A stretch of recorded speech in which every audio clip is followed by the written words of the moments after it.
Hi guys, welcome back to JD Unplugged slash JD Stream slash the JD slash DJ slash J and the D. You know how it is. That's right. So get ready to pop in, bug out, and get unplugged for today's episode. We're back as usual. I say we're back. You're back. Actually, you're not. You're somewhere else. Where are you? I'm in the attic. You're in the attic. Okay, yeah. So yep, I'm in the attic, chilling in the attic, keeping it cool. Yeah, it's a very nice attic. I must say, it looks like you're maybe just sitting on a pillow or something. You seem a little low to the rest of the room. It's very bohemian. But I'm actually not. I'm in a chair, but it's really low. You're right. It's really low. Yeah. I can see the floor like skid by because my leg is really I don't know. I screwed my leg up a couple weeks ago, and it's actually really bad. I don't know what to do. I was on my couch. What's going on?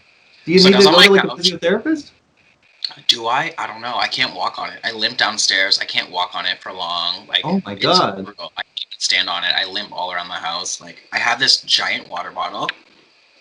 This is why. Look at this thing. Whoa! Nice. So big. I just went and got a big one because it just wasn't enough. I actually had a hot and cold pack too, but it blew up in the microwave because Aiden forgot in the microwave, so it blew up in the microwave. So Aiden forgot it in the microwave. He's like, "It's not hot enough. Let me just throw it back in." And he threw it back in.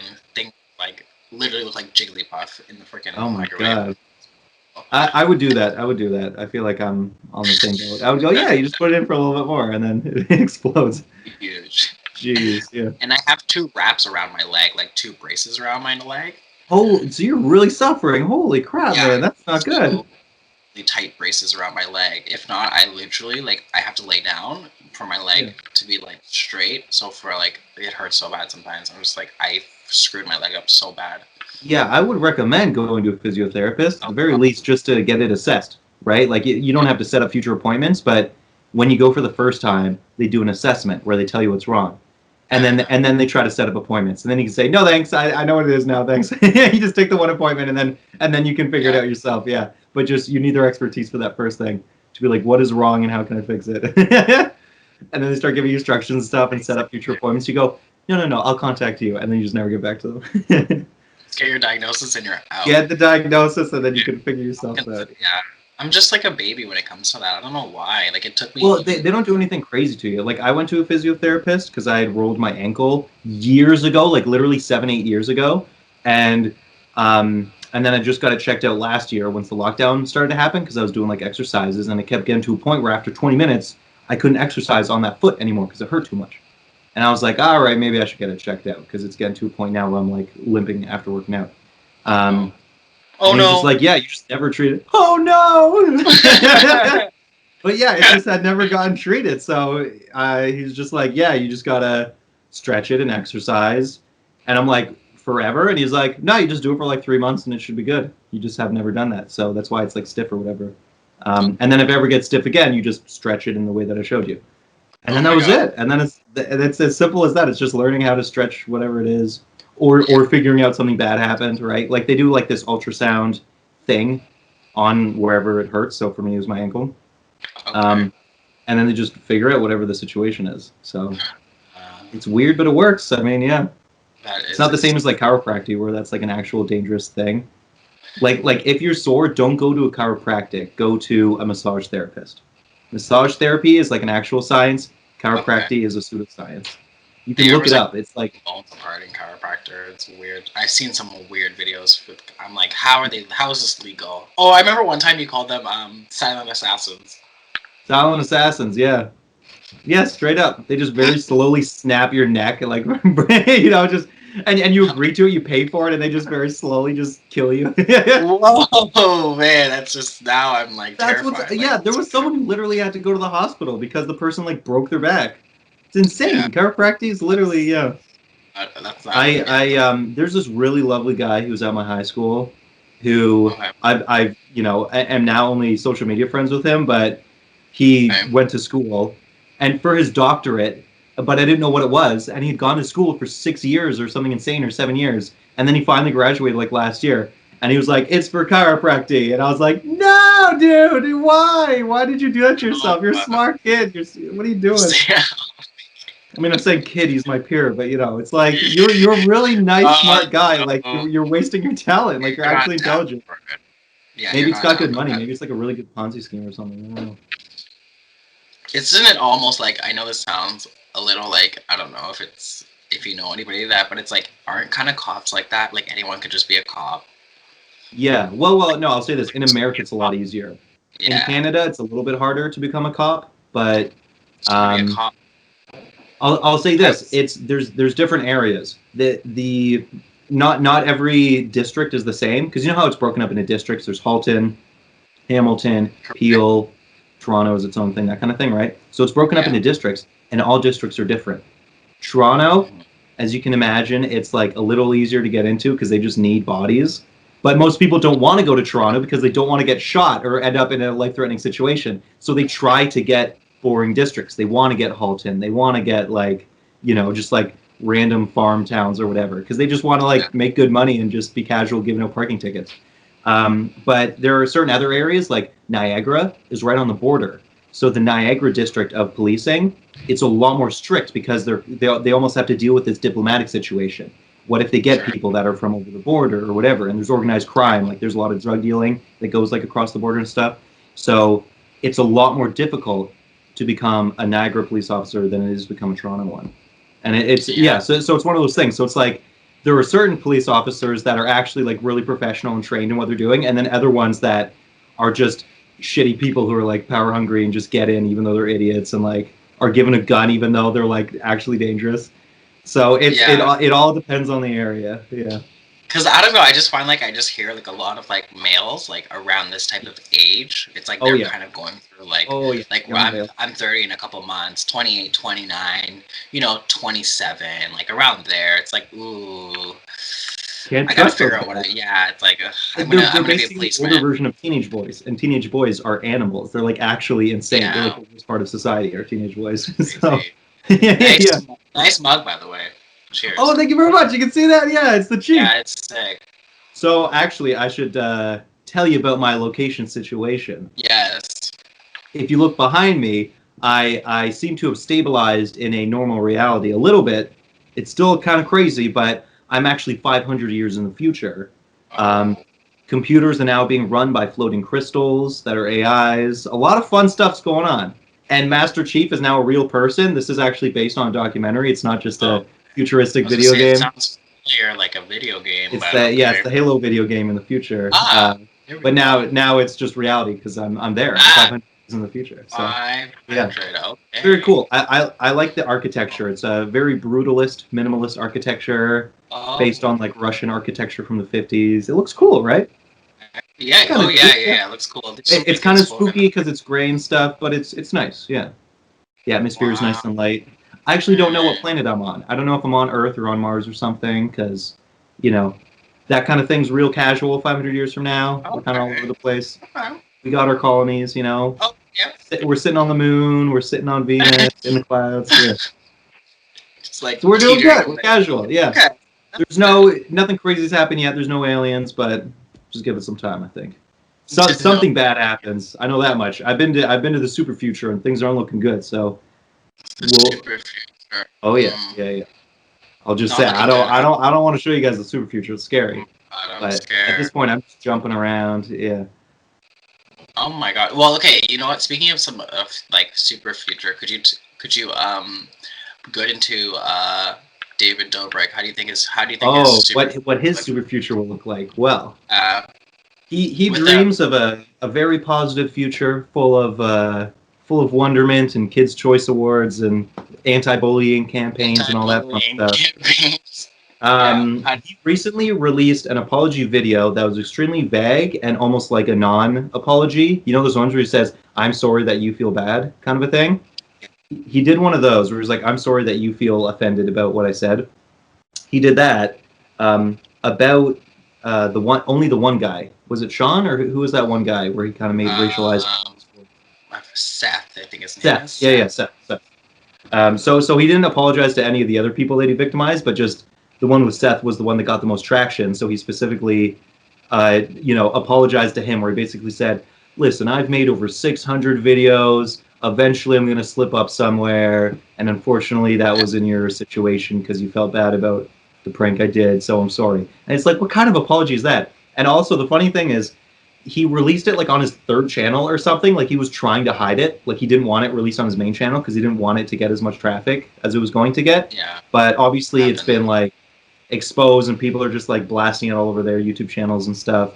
And one person did a video where they analyzed his micro expressions in his face while he was giving the apology video, and they were like, David Dobrik is showing extreme contempt right now. Like he does not feel apologetic about what he's saying. He feels angry that he even has to say it. Like he doesn't feel sorry. Like and it's like pointing to all these things. It's like you can tell in the brow, like when he says these things, and when it looks like he's looking around, he like knows exactly what he's saying because it's scripted. But he's like trying to make it look like he feels sorry, or he's like trying to seek things out. So he's like showing this kind of deceit. It's super weird. But, guys, sound off below if you've even seen the video. I mean, I saw the video. I actually watched the video on H3's podcast, which, again, like, that's even too why we were making the James Charles sound before, guys. Because sound off below. It's from the H3, and, like, it's just, like, H3 right now is, really funny and at the same time just teetering on the weirdest, like, I'll get into that in a little bit, but it was, the apology was very like, it was just very vague. It's very like, it's not direct, it's not to the point, it's just basically it was clearly an apology that was meant to be like a legal apology where it's like, don't say you did anything, just say sorry for general vague things, because the second you get specific you could be liable in court. So just don't say totally. Yeah. Which, I mean, is like, I don't know how I really like feel about the whole situation, because it's like, what is supposed to happen? Like, what are we like? Okay, so what if like if he just apologizes? Okay, great, that'd be awesome. But he's not. So like, what are we supposed to do? I don't know. It's like, what do we do with ourselves? It's like you're beating a dead horse. I don't know. That's how I feel like it with the H3. It's like, that is the question: is what is the end game? And I feel like the end game here. From the H3 perspective, is it cancel culture? Do they want David Dobrik to be canceled? From a legal standpoint, is it about him getting sued or arrested for assault or harassment? I feel like Dobrik's... Well, what's another... How about I use another example? There was a guy... I should know his name off the top of my head. Casey Affleck. He... is an actor / director / producer / whatever, right? Just a guy in the movie biz. He's, younger brother to Ben Affleck. Everyone knows a little bit more. And in 2010, he made a mockumentary that he was the producer on, and it was his producer debut or whatever, right? So it was the first time he was in a position of power. He was probably like 25 or something, right? So he was like in his young 20s, and he was there. There were two different women that placed lawsuits on him for sexual harassment and misconduct, right? And they were both settled out of court, and it kind of disappeared. Like it was almost not even known about until the Me Too movement happened in 2017. Then it was resurrected, saying, "Hey, Casey Affleck did this thing in 2010. People should know about it." And he like disputed all of their claims, but the specific claims that the two women made were like too specific. Like they were clearly true. You know how it's like either it's a hyperbolic claim where it's like this person did some extreme insane thing, or it's like super vague saying, oh, they were like making me uncomfortable and like treating me this way. Those are the ones where it's like it's more possible that the person's lying, but they were making specific claims saying that he would sneak into their bed without their permission or consent to like cuddle up with them and stuff. It's like, that's extremely fucking inappropriate and gross and creepy. And like tons of other times where he was like constantly begging these girls to like to have sex with him and stuff, and they were saying no. And it's like, and he's in a position of power, so he never threatened to fire them, but he was constantly making like inappropriate jokes and comments and constantly trying to sleep with all the girls who were on the set. And it's like, that's not okay. You're the producer. You're the person of power. That's literally like a boss in an office running around to the cubicle saying like, oh, please, I want to have sex with you so bad. And it's like, what the fuck? And then like sneaking up into their bed while they're sleeping and like spooning them. It's like, that's the creepiest shit I've ever heard. So granted that happened 11 years ago. that's still really creepy as fuck. But you can also say, okay, he's grown, and that was just him like in a position of power, clearly abusing that position because he was unfamiliar with it or whatever, right?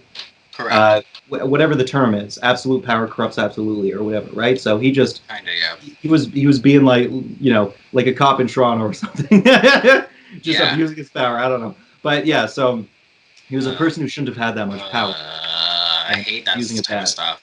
Yeah.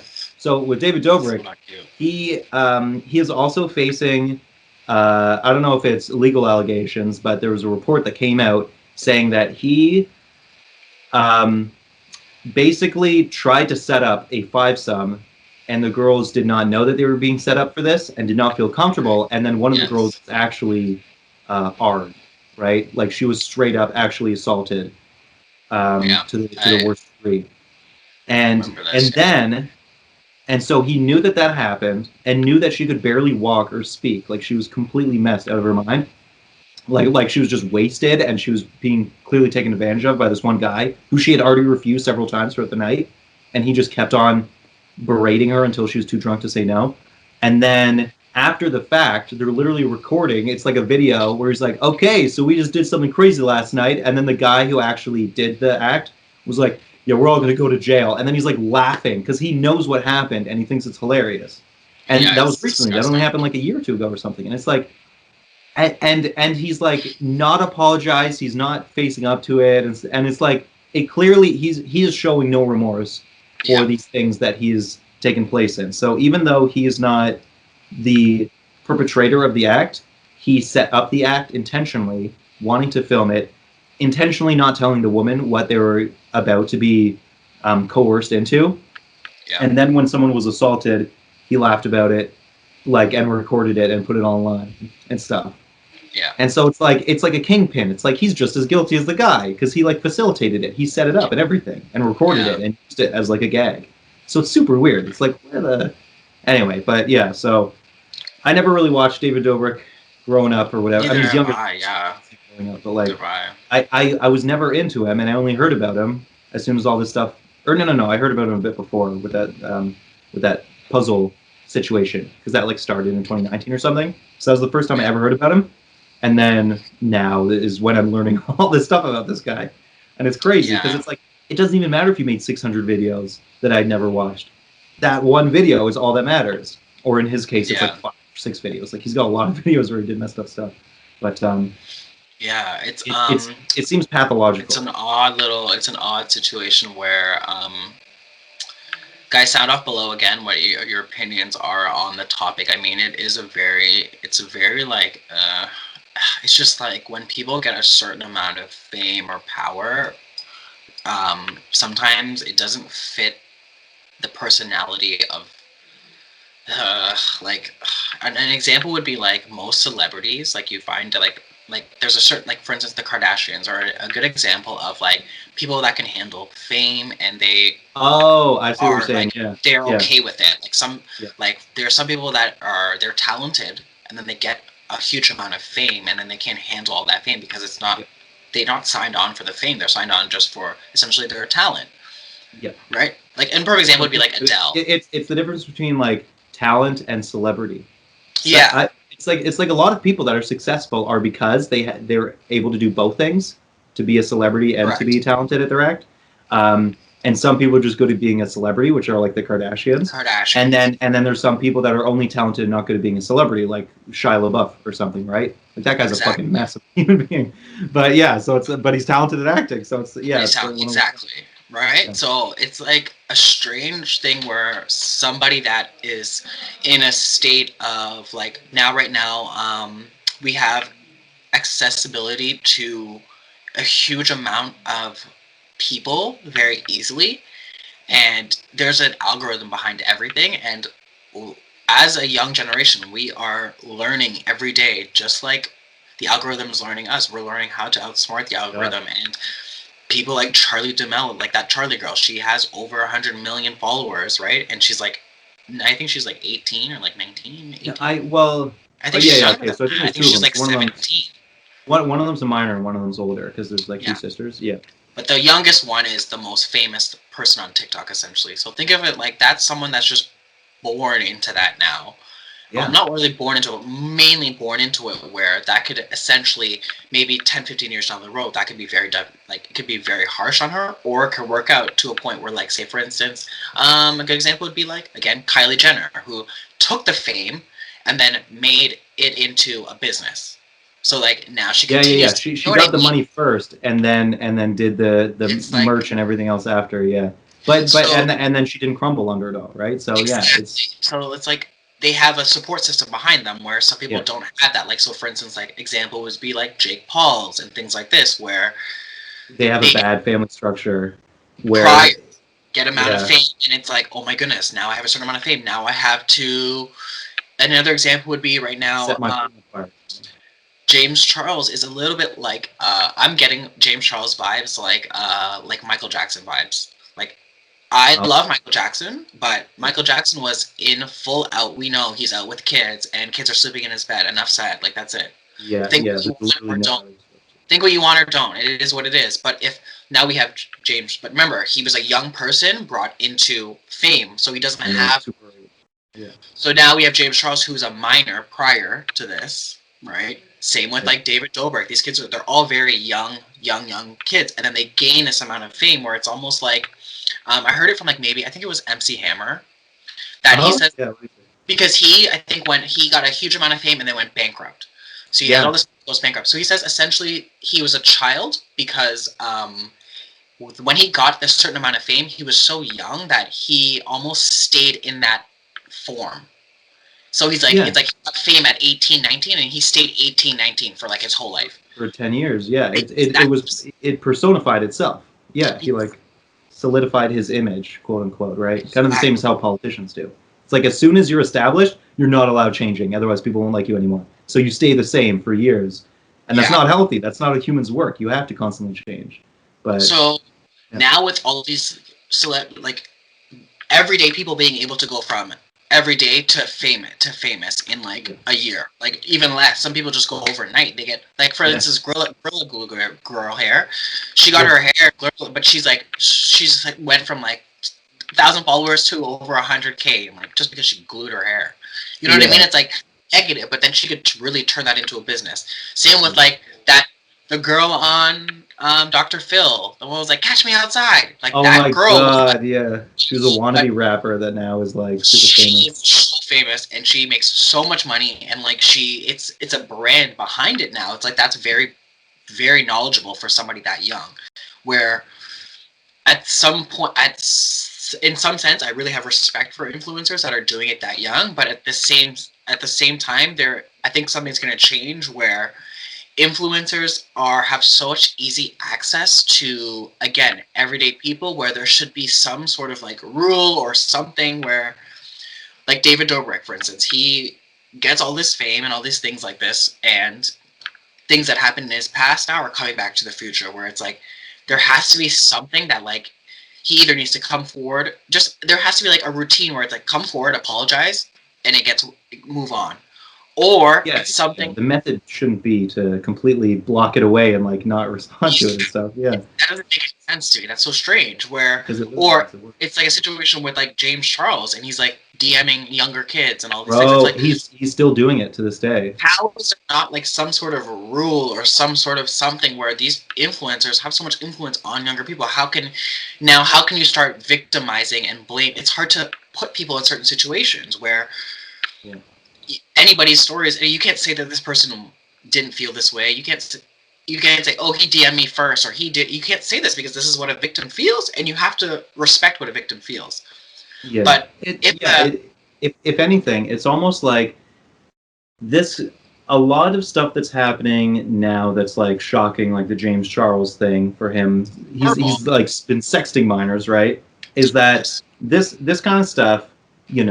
Like. Pre-internet, even recorded society, had always been going on. There were deviant people in society that would react a certain way based on the amount of power or authority that they got.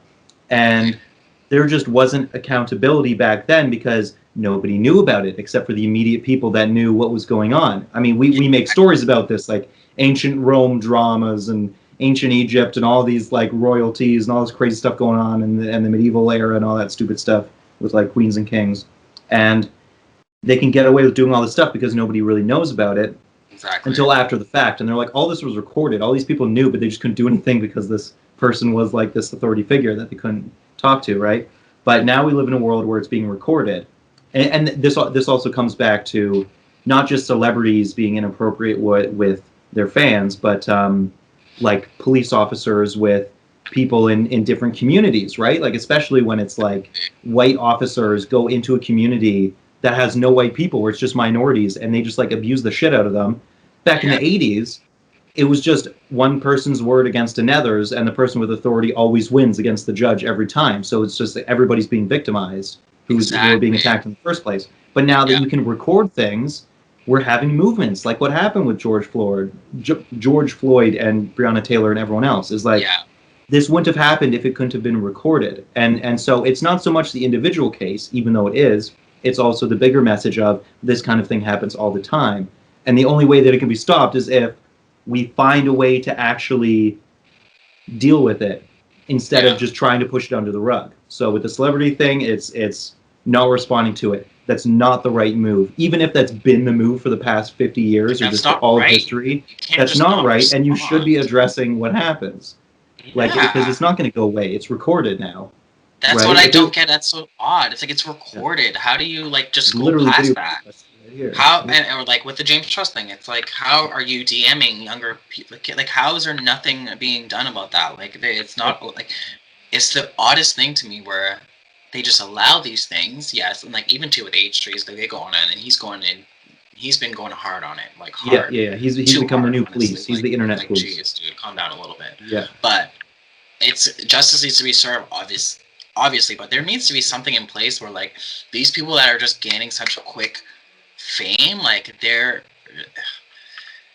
has to almost be like a guidelines or something. There should be like some random fairy godmother who appears and just says, your fans are not equal to you. You have a power position over them.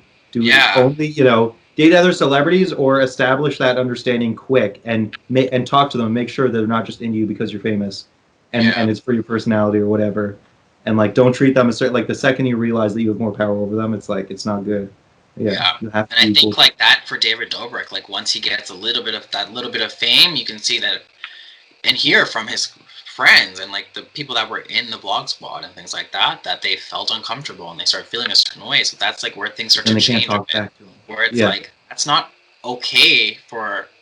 It's just it happens everywhere. It happens on movie sets. It happens in like school. It happens everywhere, right? So anyone popular or famous, they just are surrounded by yes men. They're treated differently.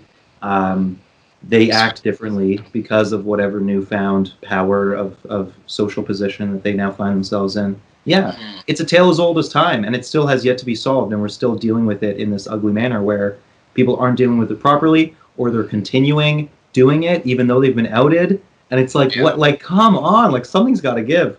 It's so odd to me. I'm just thinking, the celebrities, like, I mean, influencers are influencers, but it's like, not every influencer is DMing people, and you know what I mean? These are the outliers. There's a certain amount, like there's certain people that are in drama, and it's like you're in drama for a reason because you are doing things that you shouldn't be doing. So just clear the air, and like they need to clear that stuff up. It's almost like I don't even like talking about it because it's like it's just so like, ugh. And like that going into like, for instance, H3, for instance, Ethan or like I don't know, the foot soldiers, if they want to come for me, whatever. I don't have feet pictures, wiki feed, whatever. But honestly, I think like I 100% feel like justice needs to be served. But like the over amount of like it shouldn't cost your channel. Like it shouldn't cost your channel. Yeah, you know what I mean. Like that's a bit much, and like it is what it is, and like moving forward. They were like mentioning the Justice League. Well, that's talking about justice being served. It's interesting that you'd use that terminology because there was there's several ways to segue this. And that kind of made me mad too. Like when they were talking about that, like I don't know what it is about H3. I've just been like lately. They've just been like. Well, I haven't actually heard yet. What they say? What's their take? They were like, I guess because it was After Dark on Friday. Yeah. So I checked that one out, guys. And like, I'm all for like everybody. I love everything. Like, I'm not a hater. I'm really not. But this, like, every minute just talking about David Dobrik, every minute talking about James Charles. It's like, I'm going crazy. Anyways, and now we're talking about it. So it's like, I'm just bringing awareness. But besides the point, they were talking about the Justice League, and they started it out like they opened it up with the Justice League. And they were just all kind of like, even though Ethan did say it was good, and I did think it was good, they were all kind of just like, I feel like they're all kind of hating on it. And it's like, you guys can't be haters on a 4-hour movie. They're like, it's 4 hours, but the podcast was 3.5 hours. It's like the time frame shouldn't be the argument. Doesn't make any sense. Yeah, like the podcast we're watching right now is 3.5 hours. Okay. Yeah. So and plus also like we've all been in lockdown for so long now. 4 hours shouldn't feel like any time at all. It's like how it's now become human nature to binge watch TV shows. Yeah. So it's funny how people have that double think in their head where they go, a movie's 4 hours, that's way too long. Oh, but I'll just binge watch 16 hours of this TV show. How long was Endgame? I was like 3 something. Yeah, Endgame was like I think 3.5 hours or something crazy. Yeah. Why is that so like they're just like, I don't know. I feel like H3's being a little bitter lately, and maybe it's because David Dobrik isn't a negative influence on their lives. It's making them bitter. It's making them if you focus on negative things, it'll make you negative, right? That's just a basic psychological fact. You are what you consume. I wish them well, and I hope all this justice does get served. Moving into Justice League, justice will always be served, and I think that like for Ethan, this is with peace and love, Ethan. Like justice will be served, and people that are doing those bad things, like it's not up to you to like. Or maybe it is. I don't know. Shut it down. It's not up to you to like be like hounding people. It comes off a little bit like I don't know. It just comes off a little like whiny and like a little bit like it's. Well. Actually, wait. So yeah, I'll say this. There's a place for everything. So I feel like he brought it up, and whenever there's new videos, he can talk about those new videos. But for him to keep going over the same thing, maybe you should just do that on Twitter. And when it comes to the podcast, maybe talk about something new every time instead of continuing to talk about the same thing. It's like you should it ruins the podcast because now it's not the H3 podcast anymore. It's the David Dobrik podcast. You know, like your whole idea and image of you is just disappearing behind David Dobrik. It's like, come on, man. Mm-hmm. So it's a little like, come on, bro. But again, with peace and love, like I said, I'm not coming for anybody. Like, do your thing. Justice does need to be served, and I mean, he's coming for it. But it is what it is. What can you do? But what did you think of the 4-hour Justice League? I think I didn't feel the time. I think it was. Wait. Let me stop myself before even doing that. So I saw the original movie. Did you see the original one in 2017 or 18? I saw the original in theaters, actually. Same, yeah. Oh God, pre-COVID. I miss movie theaters so much.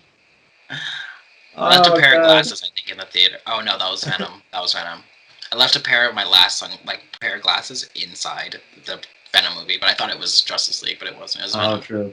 Yeah, it was something. Yeah. No, something. Some CGI heavy, but So I watched the original one. I had low expectations. Everyone was saying it was terrible, so I went to it in the movie theater and watched it and said, "What? That was entertaining. That was fine." It's like it wasn't anything crazy, but it was like Jurassic Park. You know, the new Jurassic Parks, right? Obviously, the original was really good, but then it started to get watered down. But I was like, it's fine. Obviously, it's not Marvel level, but it's good. And then now everyone's talking about the Snyder Cut, and it's been however many years later, like 4 years later, and they're like, all right, let's bring it back, baby. And it's come back. And I feel like the 4 hours, it was not a waste. I feel like it definitely had to have been 4 hours because that was a big story. So I think that was good.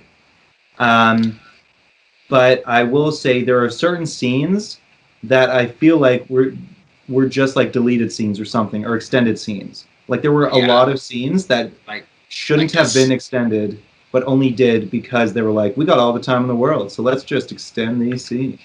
Yeah, I completely agree, and I found to be honest, I wasn't too mad at the time per se.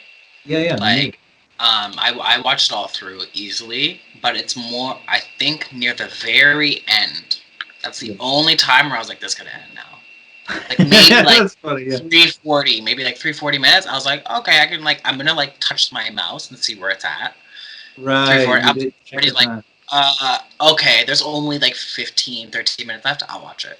And it was just, and I wasn't feeling that. I was like, they could have just cut this Joker part out, and then I would have just been like, the movie would have been maybe like 3 hours, like 40. You know what I mean? It would have been 3 hours. Yeah. Yo, that Joker scene was so bad. I honestly think Jared Leto sucks as the Joker, dude. I hated it. I just wanted to die. Because it was so cringy. It went on for so long. He's like, everybody, and it's like, what are you doing? Like, this sucks. And everyone's like, and then the Batman's like, fuck you, Joker. I'm gonna fucking slit your fucking throat. I'm gonna fucking kill you slow. And it's like, what the hell? What am I watching right now? The Batman doesn't. I hated it so much. Stupid. I just feel like I just even too feel like there's just been too many already. Like he did the Suicide Squad, and now they're trying to give him like redemption and stuff like this, and it's like I really know you're trying to, but it's really, really not necessary. It's really not necessary, and I'm still thinking about it. Like that's the one thing about the movie. The movie was great to me. I loved the movie, but that laugh, it's still haunting me. It's haunting me. Because it's so cringy. Because it's so bad. I just want to die. Like, oh, it was brutal. It was brutal. Okay, so I'll say this. Horrible for him. So I watched both movies. We've already said this. I'm repeating myself, but just worth saying. I, on a very small margin, think that the Whedon one was better, but only because of I'll first say the Snyder Cut did a way better job with the enemy / enemies, because now there's more than just the one person, and it did a way better job with Cyborg's character. Those two things was really welcomed and definitely improved the movie. But then from the Whedon cut, I think the not Atlantean, the other one, the wherever Wonder Woman's from. I feel like that action scene in the Snyder Cut was like too long. It kind of ruined the pacing of the action. Whereas in the original one, it was a bit faster. It wasn't as long of a scene, and it was better because it was just more action packed. The pacing was quicker. It was like because it's them trying to take the box away. So it's the exact same scene, but just in the Snyder Cut, it was like elongated. There's like moments where it's slow motion. She's turning around and then just looking at the fight happen, and then runs off. Whereas in the Whedon one, it was just quicker. It was just like she grabs the fucking box, gets out of the runs, throws it to the other person. It's basically like football. It was really fun. Like I like that. Where I did like that scene. I did like that scene, and I did think the addition was good. I know what you mean by like elongation. It was like really slowed down and stuff like that. But you have to think of it almost like the way I'm trying to picture it as is almost like you can't really think of the first movie. Like don't think about the first movie. Think of it as you're watching it like it's the first time for like. As is. Yeah, you gotta eat that slice of ginger, cleanse it. Yes, and what I'm thinking about too is think of it as like how seamless everything was, and how we're in a time where somebody made a horrible fucking movie. Like it wasn't that bad, but it wasn't the best. The box office failure. But when it didn't match tonally with the other movies. Yeah, when you see this, how Zach did it, it's like this is how a movie should like be like. It should have been like this. So when you see it in a full, imagine you didn't see that prior scene prior. Yeah. You gotta imagine the Snyder Cut's the only. Yeah, I'm like thinking of it as like I appreciate more of the I appreciate more of the detail added to the story. It's almost like the first it's like you're watching the first movie and it's like everything's cut so poorly. It's like because they were doing it was under 2 hours. So to think about that. The Snyder Cut is literally over 2 times as long as the original, so that's kind of crazy to think about. But so I think a lot of the issues is just the fact that the Marvel method is give a character a movie, give that character a movie, give that character a movie, and then put them all together. And Snyder didn't do that, so he's like, I have to give these people their entire origin story inside of this one movie. The Flash gets his entire. The first time we ever see him, his entire everything in this movie, and then same with Cyborg.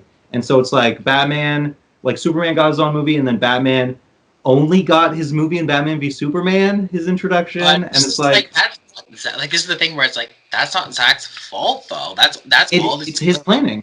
He specifically planned not to give these people their origin movies because he just wanted to make the movies right now.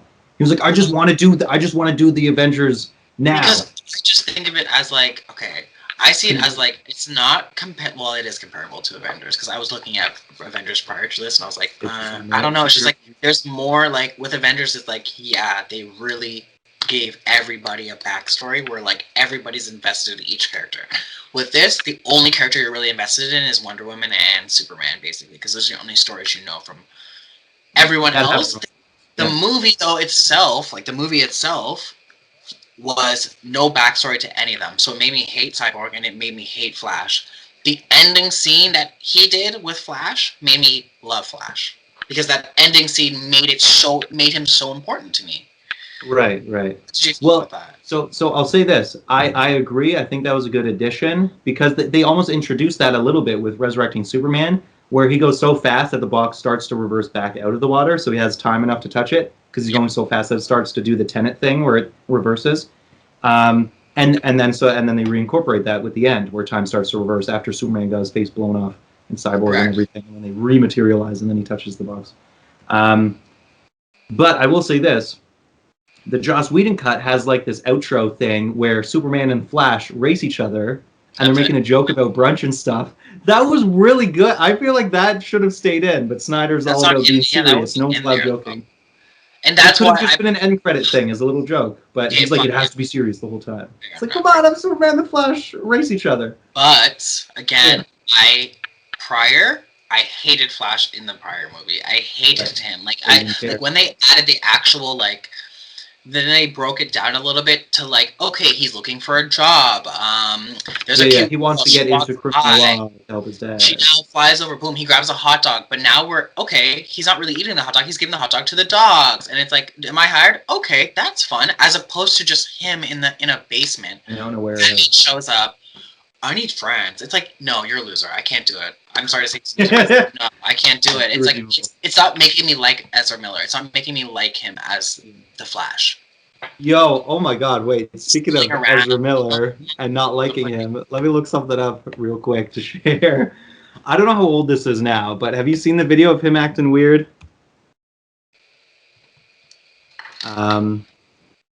Okay, here we go. I'm gonna share a screen. I just want to make sure this is the right video.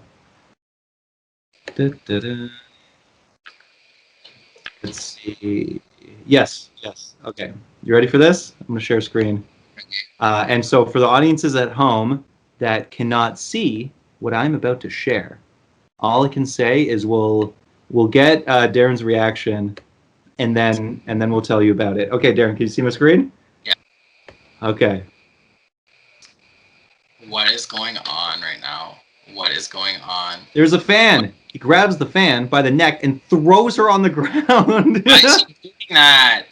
And he's kind of got a smile on his face too. He's like, "Hey, how you doing?" And she's kind of laughing, and he throws. This can't be real. This can't be real. What? It's real. Look, that's Ezra Miller. Why is he doing that? He grabs the woman by the throat while she's like laughing at him, and then throws her down on the ground. Zoom in. Why did they zoom in on her face like that? Because it's so funny. It's like, what the hell? So he faced backlash after the video surfaced of him choking and throwing a woman to the ground.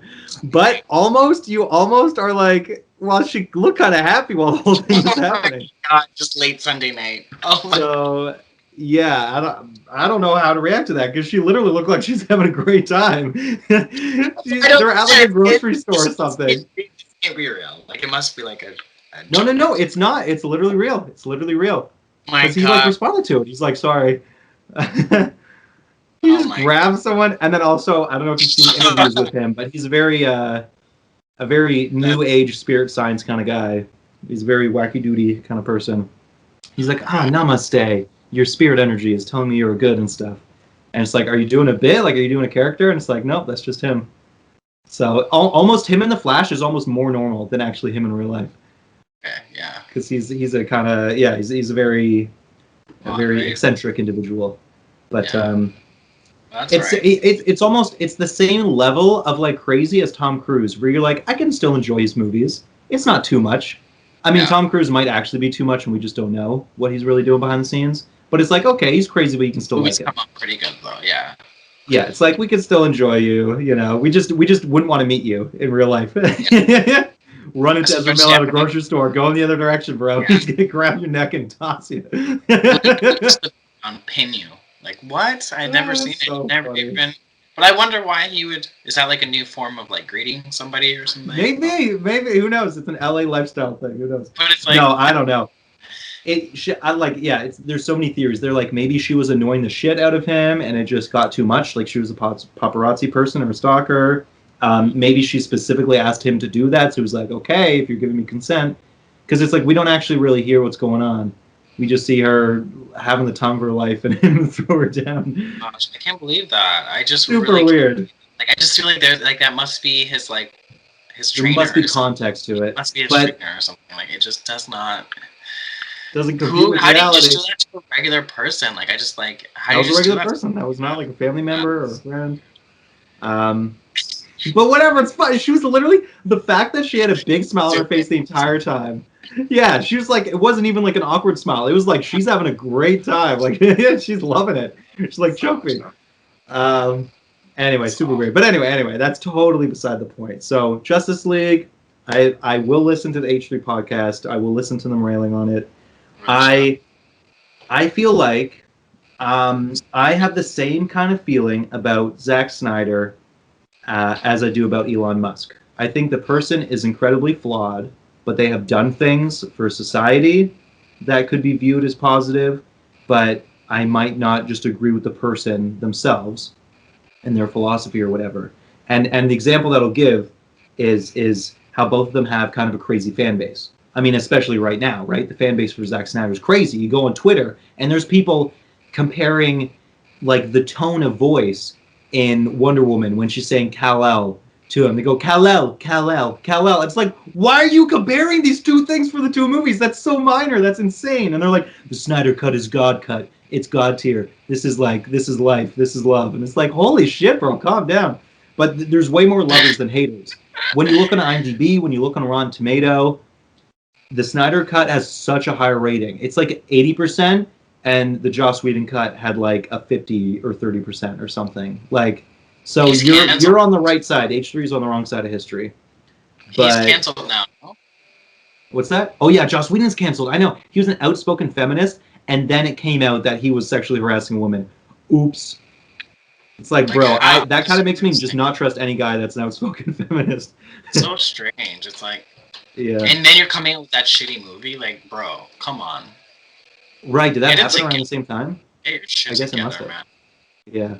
People are just so whack. Like, maybe if you spend more time on your script and instead of attacking a woman, yeah, directing and like getting the movie together, and having Cyborg's face all floaty and shit. Oh my god, yeah, that's true. Oh no, and Superman's mouth spinning like, "Whoa, guys!" Yeah, because he was like in another movie or something. Yeah, right? The mustache from the Mission Impossible. Yeah. So bad. That was really nice to see it redone, though. I know, recut. Where now he doesn't have the mustache. Beautiful. What I find so odd is like, wouldn't you find that so like okay? Like, imagine if, like, you're filming the movie, right? You film a movie, like, years ago, and then they call you back to refilm the same movie. Like, aren't I doing shit? Like, it's just so weird to me how they just, like, Wonder Woman, him, all of them, they bring them all back. And it's, like, it's so weird how it's, like, it's almost supposed to be the same movie. It's, like, we're not supposed to remember, like, think time has passed or anything. It's all supposed to be just, like, the same movie. Yeah, and I'm just thinking, Wonder Woman did a movie. She's, like, doing her new movie that's shitty right now. Like, is she, like, flying back and forth right now? Like, what the hell? Yeah, it's just so much. Like, it's a lot of scheduling annoyances. And also, yeah, it's kind of funny. So they are not funny, but it's just interesting to look at the comparisons. When the original Justice League was being filmed, everyone was doing A-okay, right? Maybe Ben Affleck was like teetering on the edge, like he'd just been caught cheating on his wife, and he was like becoming very quickly an alcoholic, or maybe he always was going that way, but his binging was getting worse. And they're like, okay, we're done for now. There's a tragedy that happened in Zack Snyder's life. He's not directing this movie anymore. And they're like, wasn't it like already almost done? And they're like, we're going to take a 1-month break. Someone's going to completely rewrite the script. And then we're going to call you guys back in for a reshoot. And during that time, what's his face? Henry Cavill grows an entire mustache, Ben Affleck loses all of his muscle, kind of gets chubby, and is just an alcoholic, full blown. He's separated from his wife. He's having the worst time of his life, and he's like drunk driving, like doing all this shit. And they're like, time for reshoots, and so they put all the people back. And you look at like scenes between the reshoots of the original cut, where it's like at the beginning, Ben Affleck's like, we have to do something. We got to try to unite humanity and stuff. And then you look at the next scene that's like Joss Whedon's version, and he's like, okay, let's try to bring the team back together. And it's like, holy shit, bro, you're gassed. You're like depressed. What's going on, man? He's just not. He's literally gassed. Yeah. Oh yeah, Yeah. he's gassed. He has Like it's no literally soul like in him. Just no like soul. out. It's like I don't want to. It's like someone that's paralyzed just talking. He's being forced to act. They're like, we're giving you money. You have to do this. It's in your contract. Like he probably said no, and they're like, well, it's in your contract. You literally have to, or we'll arrest you and take all your money from you. And so he's just like, all right, but I'll give you a shitty performance. And then, so that happens in 2017. And then you fast forward to the year 2020 is when they started doing the reshoots, the second reshoots now, to do the recut of the original movie that they had always planned to make with Snyder. And now Ben Affleck's a recovered alcoholic. Henry Cavill no longer has his mustache. Everybody's glowing. All of the reshoots, sure, they look a little bit older, but it's fine. You do makeup, whatever, right? It hasn't been too many years, right? It's still inside of 10 years, so... And now it's great, and it's just like you can tell there's just this kind of like everybody's feeling better, and it's just that acting's like crisper, and I'm really and the happy CGI is better and stuff. Like it's funny because they put a lot of money. They put like $50 million into these reshoots, and you can tell.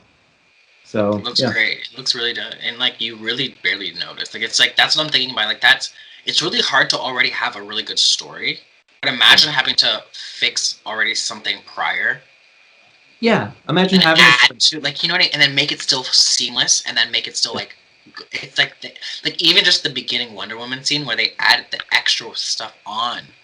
Yeah. And so because I'm pretty sure the first scene, like the first one, and she just runs in and like she just there's nothing else happening. It's literally just all right, boys, we got the shoot up happening, and she just instantly runs in and stops it. Meanwhile, they make an entire mini movie out of it. Like I was like.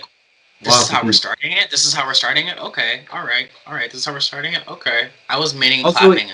It's interesting, all her CGI quick bullet stops. I was like, so that's what it would look like in real time. Because normally whenever they show that, it's in bullet time, like slow motion, where they're like, bing, bing. But then in this, they're just like, and then she like runs over and gets people. Yeah, it was sick. I like that they did that in real time. I think that looked really good. Yeah. Yeah. I love Wonder Woman. That's this new movie though, not in this 1984 business. I don't know what that was, but that was them trying to like do something and it just didn't work. Yeah, that was rough. Yeah, I think it's like more about like aesthetic. It's like, ooh, this would be a fun aesthetic. Let's just make it like 1984. Let's have like some fun music in it, and like let's make her walk fun and cool. Like, look how I think the biggest issue that filmmakers run into when they do high concept movies, which is what the Wonder Woman 1984 was, is that they don't take enough time establishing the rules of the universe. Yeah. Because, when you think of Endgame, they took their time to establish the rules of time travel. But then you look at something like Terminator, and unfortunately they did not take their time to establish those rules. So that's why there's like 6 of those movies, and it's all over the place, and it's like nothing makes sense. It contradicts itself. I love Terminators. I will still watch every Terminator every time it comes out. Oh yeah, but like straight up, I'll still watch all of them. Yeah. But I still know that they fucked up the timeline. Like it just makes no sense now. And when it comes to Wonder Woman 1984, unfortunately, they did a really good job with the first movie, the war epic. It's like World War I or something. Yeah, that was good. But then with the new one, they're like, oh, this high concept thing will be wishes and dreams or whatever, and then nothing was established. None of the rules made sense. It all fell apart on them. And that was happening in pre-production. That's before they even filmed. They knew that it wasn't making sense. But they probably thought to themselves, it's a movie, it's fun. It's supposed to be like a movie from the 80s where it's just fun and action-packed. But it's like, no, but like movie from the 80s weren't 2.5 hours long. Yeah. So even though some rules might contradict themselves, it was still mostly about the fun. And the rules were kind of the sideline thing. But in Wonder Woman 1984, it was like the main thing was the rules of this thing, and it just didn't work. But it was corny. We just gotta hope for a good third one that comes out. Are you excited about the Robert Pattinson Batman movie? I am, yeah, because prior to this Justice League just coming out, That's why I was happy that you brought up the Ben Affleck, because he was drained. He was drained. So it's like, of course, he needs to take that suit off. Come on, like he needs to. Yeah. We need to just get. Yeah, it's supposed to be a younger version of him anyway. Because I feel like maybe the original plan was that they were gonna like skinny him up and just dye his hair black to try to make him look younger. But it's like, no, they did a good job by just recasting him as a younger person. Yeah, like having him being Robert Pattinson as like the younger Batman. That's a good thing. You're so right. That 20, like, I'm just so like, because it's literally night and day. He's literally dead in the 2017. He's like, like his mouth isn't even moving in the it's like so tight. It's like, oh guys, let's do this. Yeah. Oh my god, that's so funny that you say it like that so specifically, like his mouth isn't moving in the mask. Because when you think of the Christopher Nolan Batman movies, his mouth is so exaggerated. What's his name? Christian Bale. He's just like, where is she? He's like doing duck face constantly. He's like, come here, Joker. I'm gonna give you a kiss. So you tell me where Rachel is. He has such thin lips. I know, and you just constantly. Yeah, it's funny. But exactly, and that's why I'm like so happy you brought that up, because it's just so like it's really like he shouldn't have played that. He shouldn't have played that. Yeah. Yeah. They should have gave him a break. They should have cut him a little break. But then that's again why, like, you really start to realize why sometimes movies are bad. It's not just only that. It's like other aspects add to it, and the performance. You know what I mean? It's like a whole collection of things where it's like that was just not the time for the movie. It was not the time. You shouldn't have made the movie. Pushed it through and it didn't work. But because there was the Endgame and Marvel, they have to jump on the bandwagon and they have to get something out and they have to make money. But it's like 50%? Come on, IMDb or whatever, Rotten Tomatoes. Get with the program, bro. Get with the program. It's ridiculous. Okay, wait. So there's actually one other thing I wanted to bring up. This is my final criticism of the Zack Snyder Justice League, is their introduction of the character the Martian. Now, I watched the cartoon Justice League as a kid. Like, I know about that guy. He's got the big X on his chest. He's a green fella. He's great, right?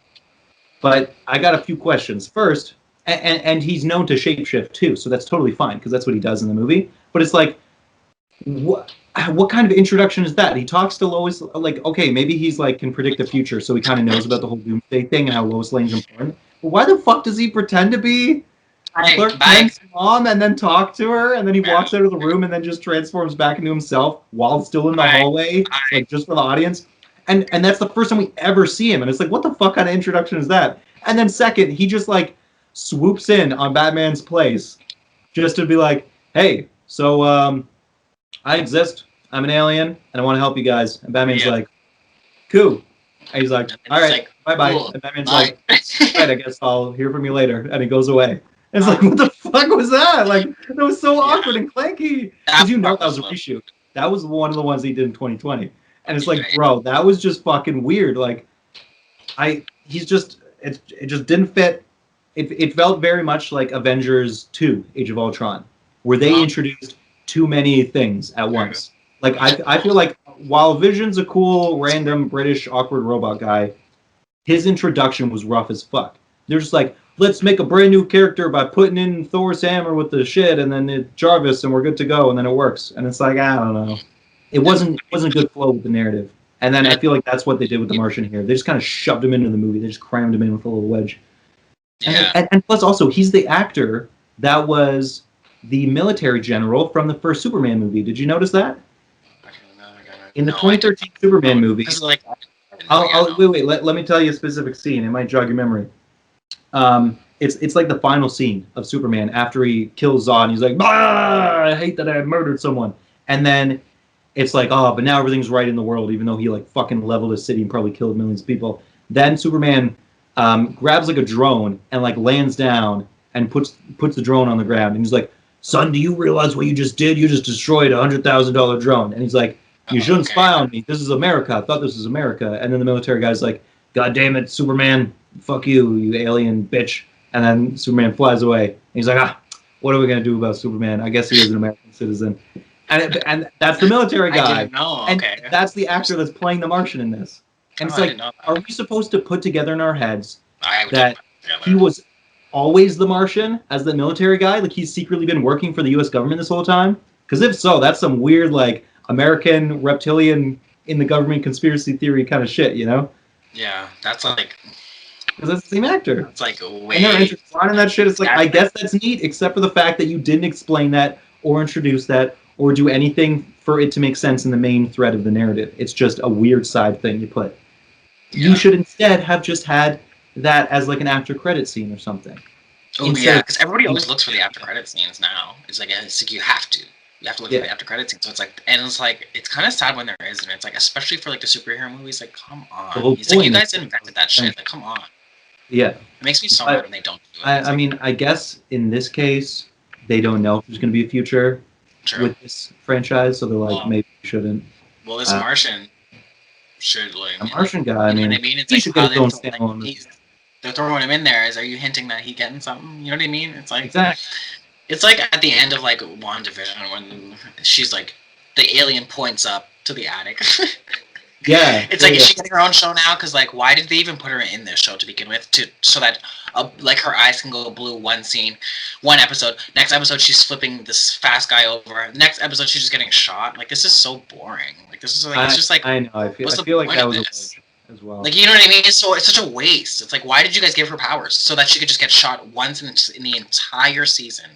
Yeah. Once. One bullet goes through her. Or no, I think it was maybe 2 or 3 bullets. And then we got the little kids... freeze, like, we got the little kids holding. I'm like, oh, this is so corny. My God. I know. It's like I feel like the ending was really weak. Actually, let's do a quick shout out. Their movie Motel made a video. It is a really good thumbnail with the red herring, and she's like holding it up. But yeah, I think his video did a really good take on the whole thing. So yeah, that's just an easy shout out to do. Movie Motel. If you guys haven't checked out that YouTube channel. But yeah, damn, we were on a tirade, man. It's already over an hour. We just talked about the one thing. I guess we talked a bit about H3 and David Dobrik, but damn, Justice League, man. What the hell are you gonna do? What would you on it, ending it? I know you wanted to show me one little thing before, though. You got that? I did. Okay. I'm gonna show you a news clip from about 8 years ago. Okay. This isn't news. Like, it's not something that happened recently, but this is something I recently discovered that kind of blew my mind because it happened in the city of my residence. Okay. So everybody knows the city of Toronto, right? You don't have to be a Canadian citizen. It's one of those world-famous cities. Everybody knows Toronto. Toronto's a great place. It's full of interesting characters, like any major metropolis. However, not in every major metropolis will something like this happen. Let me just show you the video. Let me first do share screen so you can see. Okay. You're not going to hear what the lady's saying, but I can just basic. My gosh. So you know what? This isn't Canadian television. This is American television. I am like so done with you right now. I'm just so done with you. Honestly, why are you... Wait. Joe. Yeah, this is Joe, why are you doing this to me? I just okay. This is just a picture. You gotta wait until we get into the nitty gritty here. But why is he waiting? Is he waiting to be picked up or something? So he's at. Is he picking it for his delivery, his furniture to be delivered? Well, okay. So for those who aren't seeing what we're seeing, a macabre monkey wearing a very fancy fur coat. And a little diaper, is hanging out at an IKEA. It's just showing pictures right now, though. I want to give you the good stuff. Y'all trying me right now. Oh my God. Y'all playing me right now. Somebody, for whatever reason, illegally bought a monkey. And now it's just showing other celebrities. That's not the specific monkey. But they left its ass there? That's the saddest part, is that somebody left this poor monkey at an IKEA, and you see it running around the store and like trying to like open up like doors like into back rooms and stuff. He's just trying to like check to see where his owner is. He's probably looking for the owner, right? Yeah, it's like a lost child. It's so sad because it literally, from the back. Look at that picture. Like, look at that. Oh my gosh, he's looking.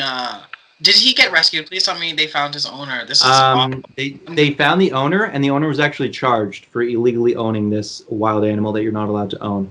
And then they took the monkey from the owner's possession and put it in a rehabilitation center. Aww. So the monkey is okay. His name's Darwin, everyone. Yeah. I think it's a little female. Darwin. And okay, here we go. I got your actual video finally. The jacket's everything. Look at her. Yeah, she's running around in the car, like, yo, let me out. And the way that they explain it too is like, everybody had a fantastic day seeing this monkey run around, but the monkey itself was having a really bad day. However, the monkey was okay, wasn't harmed, but he was just confused and lost in an IKEA. And then they start making jokes. They're like, don't we all get a little lost in IKEA sometimes? And it's like, come on, man. Aww, that is just too cute. Don't we all get a little lost in IKEA? Oh, just to jump. Oh, I love it. Just using doors. Wow, that's so cute. So, I can't. For anyone listening who's curious, you just gotta go on YouTube and look up IKEA monkey. But this happened like in 2012 or something. It's this little monkey was found in a IKEA in Toronto. Probably the same IKEA that I go to every so often. Yeah, I can't right now. I can't. In a code, actually, I can't. It's just too cute. I just want him. Or her. Sorry, her. Look at her with a little water bottle. Oh my gosh. And the tweets of the time, too. Look at this. Report. Lawyers are working to free IKEA monkey. They're working pro bonobo. Gosh. That is so cute. Funny. IKEA monkey for Prime Minister. He would so do a better job than old Stephen Harper. That's funny. They threw that out there. Wow, that's ruthless. Yeah. I'm hearing a lot of buzz about this new IKEA monkey. What is it? Some kind of new shelf? Yeah, that's have to be smelled. For sure. So. Aw, that is just too cute. Oh, yeah, and then IKEA monkey got his own Twitter handle. Oh, I can't. Oh, good. Yeah, he's like, my name's Darwin. Come on, man, I'm a lady. Very, very cute. Yeah, it doesn't make any sense. Why is the name Darwin if it's a girl? Ignorance. And there it is in the background. IKEA monkey. So cute. Look at that the coat. Oh my gosh. Anyway, so yeah, that I guess that it's also an important note worth mentioning. Just because something's cute doesn't mean you got to own it. Doesn't matter how rich you are. Certain animals, it's like that's no place for him to be hanging out. You know? Yeah, this should be like it should like ultimately those type of animals should be like with their like. With their kind. They're social creatures. But sometimes they are taken away to be like rescued and all that jazz, and every situation. Oh my gosh! If I can give you one more recommendation, I won't show it on the pod, but if you just look up orangutans like on YouTube, you'll get the Smithsonian channel, which is weird because it's like what the Smithsonian isn't that like a museum or something? But they got their own YouTube channel, and they have like this whole series, like these clips of like these baby orangutans like learning all these new tricks and stuff. Because apparently they've become like way more intelligent under human captivity, like when they're in our shelters and stuff like that. Because almost all the time they're being saved by poachers. So it's like they're only in danger because of bad humans, but then they're being saved by these organizations. So it's unfortunate that humans are the cause of their misery, but then we're also the ones that end up saving them. But yeah, oh my God, there's one where it's like they're teaching these because they're trying to like rehabilitate these primates to put them back out in the wild, right? Kind of the same thing of what they do with pandas and stuff. But there's one where they're teaching them how to fear snakes, because it's like orangutans have an instinct to fear snakes, because there's like snakes on the island where they live, but they have to be taught what to do about it, right? Because they can fear something but not know what to do. So they have all these, they put a fake rubber snake like under a blanket, and then they just bring the baby orangutans over, and they're like, okay, like figure out what's going on. And so one of them just like kind of pulls the blanket off, and then sees the snake, and goes, ah! They all like run away and start like hugging each other, and they're scared. Aww. And then a human guy comes over and starts like whacking the snake with a stick, and it's like teaching them what to do, because like they know how to use like tools and stuff, right? So it's like that's what you do when you see a snake. You kill it, you grab a stick and you whack it. That way it doesn't like kill you and poison you. And then one of the craziest other things is cool. Orangutans don't know how to swim. Almost no primates know how to swim, right? Just us, as far as I know. But orangutans don't know how to swim. However, there's one orangutan that was in captivity that taught itself how to swim, and now it knows how to swim. And it's like one of the only orangutans ever. And it's like they never would have known how to do that. It's almost like we're making them more intelligent or something. We're giving them a safe place to learn these things, where otherwise in the wild maybe they wouldn't have had the time or ability. Or they wouldn't experiment to do it, yeah. because otherwise they just die, right? It's all about survival. So Yeah. it's neat, very neat. But Very interesting. yeah. Very. And on a little primate goodness, never hurt nobody. I mean, that's my thing. Also, my own YouTube channel, thejoevan.com, just to give myself a little plug. That's .dot. I've really gone down the rabbit hole of doing primate YouTube videos. There, I've been doing ones like tier lists for like fictional primates in movies and like video games and stuff like that. It's just a good time. I'm on like this love train. I love monkeys. I can't help myself. I actually I watched half of the documentary this morning for Planet of the Apes, the makeup cruise, and on the onsets. Oh, no kidding! No, I haven't seen that. Yeah, I think I have to watch the original first because I haven't done that. Yeah, but I didn't see it all yet. It's only an hour and a half, and I've seen like maybe like almost 30 minutes of it. I was watching it this morning. It's really cool. I think the Planet of the Apes are just it's such a cool concept of like how everything could just be flipped. Yeah, that's really cool. Yeah, especially because like they are really intelligent. Like they already know how to use tools and stuff. So yeah, and the movies are done really well. Like it's done really well, and it's so good. I love it. But yeah. So what was your again? Do you want to throw in your plug again for your? Oh no. Well, it's whatever. I mean, people. Go ahead, man. Maybe I'll put it as a link in the podcast stream and also the YouTube video podcast that we do. So get these two guys. And also Swap Shop. Let me throw in my plug. Hold on, I got my plug here too. Give me 1 second. There we go. I got a new header. I put a new header on there, guys. Check it out. Yes. I am sold out of all of the It Stings patches, but I will be restocking them at the at the beginning of next month. I'll restock them. They're really cool. They're really fun. You just literally just iron them on. And they're on sale. They're $3, so you can't go wrong. It's always fun just to add a little extra something to the bag. I will be having right now. I just have a little secret about things that I have coming out, but I'll share it with you guys. I have some necklaces coming out, so I'll be selling these ones here.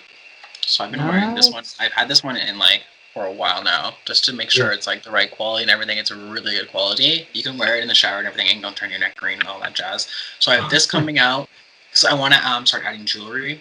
So this coming out, and then I'll have another a barbed wire style necklace coming out. That sounds dangerous. How does that work?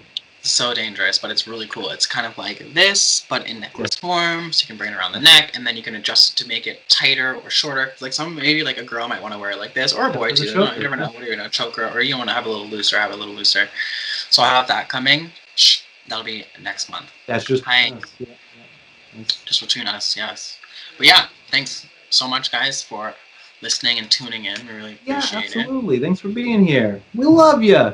We love having you around and keep having you back. Sound off below. Exactly. Sound off.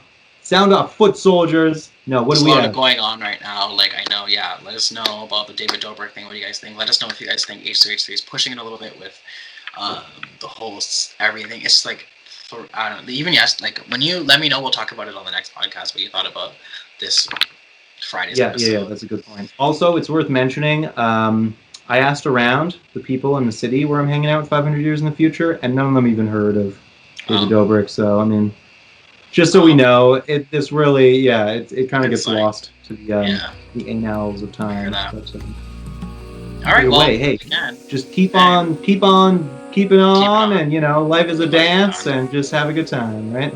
Yeah, man. All right, well, take it easy, guys. Take it easy. Have a good rest of your weekend or week if you're hearing this during the week. Bye. Bye. See ya.